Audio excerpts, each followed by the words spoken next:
Wala na akong gin, kaya naman nagpa-deliver na ako sa aking ahente. Kaya naman, for the go!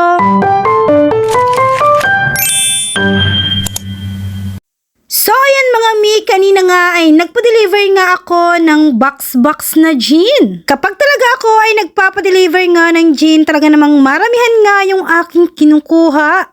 Kaya naman, gin pa lang ay talaga namang grabe na sa puhunan, talaga namang kamahal, ganon. Parang ikaw na lang ang hindi minamahal. Charas! Dahil kung kayo ay followers ko, talaga namang sinasabi ko sa mga vlog ko about sa aking tindahan na talaga naman nag-wholesale nga ako ng mga gin. Kaya naman yung mga gin ko talaga kahit maramihan akong kumuha ay talaga namang nauubos nga agad dahil yung mga malapit sa akin na tindahan ay minsan nga sa akin kumukuha kapag hindi sila nakakapunta nga ng bayan. Pagdating naman sa presyo ko ng isang box ay hindi naman ako nalalayo sa presyo ng nasa bayan. Kaya naman talaga yung ibang malapit sa akin tindahan ay talaga namang sa akin nga kumukuha. Kaya naman talagang dapat ay hindi ako nagpapawala ng puhunan pagdating sa gin. Dahil talaga namang sa lahat ng paninda ko talaga namang gin nga ang pinakamalaking puhunan. Kaya naman talagang yun ang dahilan kung bakit hindi nga ako halos nagpapautang nga ng gin. Kaya naman sa aking mga customer na talagang na mga nagbabaka sakaling mangutang nga sa akin ng gin ay pasensya na.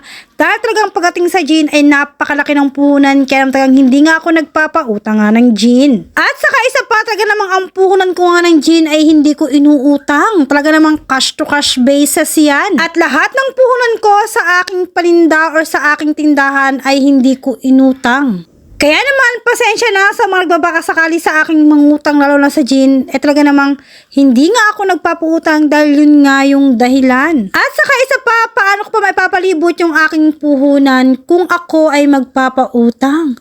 O, diba?